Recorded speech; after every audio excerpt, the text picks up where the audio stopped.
Kakinada rural మండలం ఇంద్రపాలెం గ్రామంలో drain సమస్యపై పంచాయతీ అధికారుల తీరుపై ఓ వ్యక్తి తీవ్ర ఆరోపణలు చేశారు. సమస్య పరిష్కారం కోసం ఏకంగా 38 సార్లు పీజీఆర్ఎస్ లో ఫిర్యాదు చేసినా పట్టించుకోవడం లేదని ఇంద్రపాలెం గ్రామానికి చెందిన సింగంశెట్టి శ్రీనివాసరావు ఆరోపించారు. ఇంద్రపాలెం గ్రామానికి చెందిన మేడిశెట్టి వెంకటలక్ష్మి అక్రమంగా డ్రైన్ నిర్మాణాలు చేపట్టారని తాము ఫిర్యాదు చేసినట్లు శ్రీనివాసరావు తెలిపారు.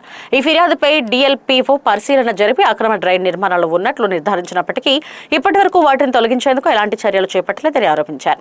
ఈ విషయాన్ని పంచాయతీ కార్యదర్శి దృష్టికి తీసుకెళ్లినా మాకు ఎలాంటి ఆర్డర్ రాలేదు అంటూ సమాధానం చెబుతున్నారని శ్రీనివాసరావు అన్నారు.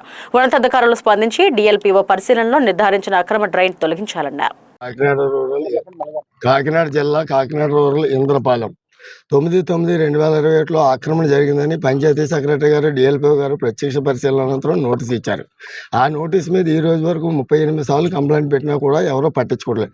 పట్టించుకోకనగా కాసేపు సర్వే అయిపోయిందని, కాసేపు సర్వే అవ్వలేదని ఇలా మిస్లీడ్ చేసుకుంటూ వస్తే మళ్ళీ మొన్న కూడా కంప్లైంట్ పెట్టాను. 24/4/2026లో కూడా DPO గారు పంచాయతీ సెక్రటరీ గారికి కూడా DPO గారు EOPD గారికి నోటీస్ పంపించారు.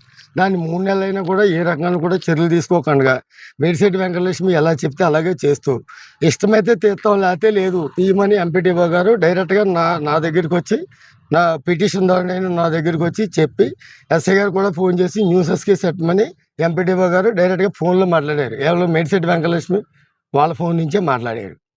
దీని మీద చర్యలు తీసుకుంటలేదు. ఆల్రెడీ DLPO గారు ఇచ్చిన నోటీసును కూడా నేను సెక్రటరీ గారికి బై హ్యాండ్ ఇచ్చాను. కానీ దాని మీద కూడా నాకు పైనుంచి రావాలి, పైనుంచి వస్తేనే కానీ నేనేం చేయలేదు అంటున్నారు. ఇది ఎల్ షేప్ డ్రైన్, ఓ డ్రైన్ పనిచేస్తలేదు. ఆ డ్రైన్ వీడియో చూపిస్తాను, ఒకసారి చూడండి సార్. మీరు ఇప్పుడు మీరు ఏం కోరుకుంటున్నారు? నేను కోరుకునేది ఏంటంటే DLPO గారు 5 సంవత్సరాలు మిస్లీడ్ అయింది. దీని మీద చర్యలు తీసుకుని దీనికి ఎందుకు మిస్లీడ్ అయింది, అధికారులు తప్పు చేశారా నేను తప్పు చేశారా అని తేల్చండి. ప్రస్తుతం ఉన్న కార్యదర్శి సెక్రటరీ గారు ఎవరో తెలుసా మీకు? తెలుసండి, జగజ్జీవన్ రావు గారు. ఆయన ఏమన్నా మీ విషయం మాట్లాడుతున్నారా లేదా? ఆయన ఏం మాట్లాడతలేదండి. ఆయన ఏమంటున్నారంటే పైనుంచి వస్తే మేము చేస్తామంటున్నారు. నేను బై హ్యాండ్ కూడా ఇచ్చాను ఇదే జగజ్జీవన్ రావు గారికి. నా దగ్గర లెటర్ ఉంది. DPO గారు ఇలాగ ఇచ్చారు సార్ EOPD గారి కంటే పైనుంచి రాకుండా నేనేం చేయనని చెప్తున్నారు. అది పైనుంచి వచ్చింది కాదా మరి? ఈయనకి రావాలంటే అండి నేను ఇచ్చింది కాదు, నేను బై హ్యాండ్ ఇచ్చాను సార్. నేను బై హ్యాండ్ ఇచ్చాను సార్. ఆయనకి ఆర్డర్ ప్రకారంగా రాలేదంటున్నారు. పైనుంచి రావాలి. అక్కడికి వెళ్ళారా మీరు? అప్పుడు నేను అక్కడికి వెళ్ళానండి, పంపిస్తామని చెప్పారు. కార్యదర్శి ఇలా అంటున్నాడని చెప్పాను సార్. చెప్తే ఆయన మేడం గారు ఏమన్నారంటే పంపిస్తామని చెప్పారు. మొన్న మళ్ళీ PGRS కూడా ఇచ్చాను. PGRS లో మళ్ళీ DPO గారు మళ్ళీ ఈయనకే రాశాను అని చెప్పారు. గురైందని గుర్తించాడు అసలు? ఈయన తీయలేదండి, 2 సార్లు తీసి కప్పెట్టేశారు. ఎవరు వాళ్ళు 2 సార్లు B సత్యనారాయణ ఉండే టైంలో 2 సార్లు తీసి పూర్తిగా ఆక్రమణ జరిగిందని నిర్ధారణ చేయకుండా సంతకం పెట్టమంటే నేను పెట్టను, మీరు ఆక్రమణ జరిగింది అన్నారు కదా, జరిగింది తొలగించమని నేను పెట్టాను.